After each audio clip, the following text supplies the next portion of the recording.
How you doing? This is John, and welcome to John's Long Box. Today I'm talking about Steve Ditko's Mr. A. For those of you who don't know, Steve Ditko was the half of the creative team that made Spider-Man. Steve Ditko drew Spider-Man, obviously, and he also, Stan Lee wrote Spider-Man. Steve Ditko drew Spider-Man, and Steve Ditko also created Doctor Strange along with Stan Lee. So Steve Ditko, he also had a very celebrated run on horror comics in Strange Tales. He was one of Marvel's bigwigs, up until he stormed out of DC. He stormed out of Marvel around Spider-Man 39, and like I said, I talked to the guy who took over Spider-Man after him, John Romita Sr., and he says nobody really knows. He goes, everybody speculates, but nobody knows the real reason why Steve Ditko stormed off. He's a very uncompromising individual, and you can see that this is the fulfillment of that personality trait. So here we have Mr. A. Mr. A, as Ditko himself said, it is a non-comics code authority version of Rorschach. I'm talking like a jerk. Of the Question. And why did I say Rorschach? Because Rorschach was based on Steve Ditko's Mr. A and the Question. So yeah, so I guess my brain jumped to a word before my mouth did. So let's get back to Mr. A. Who is Mr. A? Well, Mr. A is Rex Grain, reporter. He's a journalist. So I mean, the similarities with the Question are undeniable. And like the Question, he wears the fedora and the dressed like the classic 40s reporter. But he wears iron gloves, like flexible iron gloves, and a metal mask. But everything is painted white, uncompromising white. So he's just this silhouette of white. And after he beats you up, he leaves a card. It's a rectangular card with one half completely white, one half completely black. And notice one of Ditko's demands was the paper had to be white, and he was very displeased with the quality of this paper. So here we are. This is not his first appearance. His first appearance was in Wally Wood's comic Wit's End. So and then he showed up a few pages here, a few pages there in other comics. But this is his first full comic, Right to Kill. When is a man to be judged evil? Right to Kill. So let's talk a little bit about Steve Ditko himself before we get into this comic. Steve Ditko, like I said, he was a superstar in the comic book world at the time, and in a time when comics wasn't the best profession to be into, he left the best-selling comic book, top of his game, height of his career, stormed off, and people were like, "What the hell?" John Romita Jr. jumped into his shoes and took over the Spider-Man at issue 39. And he was just like, I can't believe this. He goes, he was incredibly grateful. He said he could afford a house. He could do everything he's always wanted to. But he was just like, why did Steve leave? To him, it was just unheard of.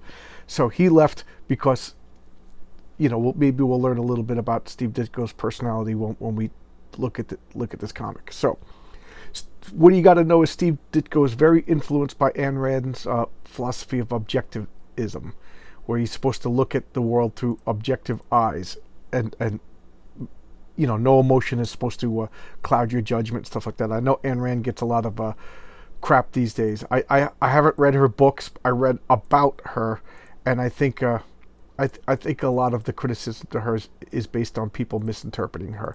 But again, I haven't actually read her, so maybe I'm a little bit more forgiving. I tried to read Atlas Shrugged, but I put it down. It was just a little too dull. I'll give it that was over 20 years ago. I'll try again. But anyway, so he was influenced by objectivism. So he looked at everything. There is no gray. Your choice is either good or evil. There is no gray. So that's what Mr. A is about. He's pure good. He's, as Steve Ditko defines good. He doesn't compromise. There is no gray in him. There's no moral ambiguity. So, like I said, Steve Ditko was a rock star among college kids. They loved his Doctor Strange. you've all seen the movie. All of that extra dimensional stuff, that was pure Ditko. He made that up, and people would ask him like, "Oh, did you take hallucinogenic drugs?" And he was just like, "No, hippie. I use the power of my imagination. I don't need drugs." He was like insulted that people would think that he was on drugs to think of this stuff. So it was kind of funny that all these, hippie college students that loved his work would have actually, when they read this, they were horrified, and you'll see why. So let's get into it now. Who dares claim he is above the collective good, public health right of society, the law, and can rationality justify his right to kill? Well, Mr. A can. So here, look at this artwork. I just very dynamic. This 1973. Oh yeah, let's look at the indicia. This comic came out copyright 1973. So this is the editor, and I think this is a little forward written by Steve himself. Steve unfortunately died a couple of years ago. I don't know the age, but he was an old timer. So I'm not going to go through the story. It really doesn't matter. But look at the crowded art. I could see the. If it was color, it would be so much better. But Steve wanted it to be black and white because that's the philosophy of Mr. A. There's good, and then there's evil. So these kidnappers, they kidnap this woman and they demand this guy pay a ransom. So a lot of inner dialogue. My arms are so sore. Mommy and Daddy must be worried about me. Why won't they let me go? I can't. This poor girl is suffering. And look at these people. They're like, bickering and arguing and stuff like that about what to do with the ransom money and everything like that. When you deserve any cut, you've got to earn it. Kill her or beat it empty-handed. I want my money, but I don't want to kill. It's mean so bad. So they're forcing him to make a choice for money. And he's like, it's not my fault. I can't help it. They're making me do it. I have to get my share. No other way. This rotten world, no breaks. I'm not to blame. My God, what are they doing? Please. So this guy's justifying. Not fair. I swear. I always wanted to be good. So he's justifying to himself this horrible act of murder. And what's going on? All of a sudden, hold it. Here comes Mr. A. No, he carries a gun. I'm not like that. I'm not bad. I deserve another chance. Let me go. Shut up and move aside now. They don't care that I'm scared, hurt, sore, and I want to go home. But I'm not. Hey, take him. No, yeah. So he's just going on beating him up. I work for it. Let him go. So he's like, I work for it. It's rightfully mine. So Mr. A is just beating everybody up. I remember he's got these like cestus gloves and a metal face. He goes, throw the gun over here or I'll kill the kid. Oh, when will they stop hurting me? The little girl's just pain and suffering. I'll slit her throat. So what does he do? He just shoots her right in the face. Bam. And I'd be surrendering both of our lives. If anyone's going to die, it's not going to be the innocent. So just look at that. Just drop the gun or I'll kill the kid. Shot right in the face. Woman right in the face. That's Mr. A. No compromise. When will it end? When will I be treated fair? Success or survival at others' expense, it's not a price anyone can impose on others without also having to pay it and face the consequence. Look at that dead person. So all these people, that they're worried about their little girl and, what's going to happen. So Mr. A's will never be safe until we get Mr. A. You decoy him, I'll blast him. And me too, double crosser, whatever you say. So now they're going to fight, and Mr. A just watches. He sees what's going on. He's got a gun drawn. This guy's got he doesn't shout, hey, turn around. He just watches. Don't you see? Now I could start being honest. Good. So boom, he just clubs his former partner. And what does Mr. A do? Now, they've ransom money. You're going to pay. And look, there he is. He's watching all of this. I swear to God now, I'll be good. I'll be honest, good, real good. And then boom, this guy shoots him, and oh God, and he died. I'll kill you. And Mr. A just steps on the gun. Ooh, the pain. I can't help it. Oh, please help me. And he just grabs the money as the guy's screaming in pain. Please, somebody help me. Ooh, please, I'm sorry. Don't leave me like this. I'm in pain. Help me. And he's like, Lily, don't be afraid. I'm your friend. It's all over. You're safe. I'm going to free you. Then I'll take you home to your mother and your father are waiting for you. I promise you no one is going to hurt you anymore. Someone really cares what happened to me. What did I do to deserve to hurt? So the little girl, oh, thank you. Why did they do this to me? They claim it is all right to get what they want or need by making you and others suffer to provide it. Their satisfaction is coming through the inflicting of suffering on others. Please help us. You can't leave us. Treat us so inhumane. We're hurt. Everybody's duty is to help the suffering. Please, we need help. They're calling. Will you help them? Why won't you? Why don't you care what happens to bad people? I was afraid of them, but I'm not afraid of you. You're not mean. No. I won't help anyone who believes he has the right to hurt you. So I guess don't you care what happens to bad people? No. I only care what happens to the innocent and the good people.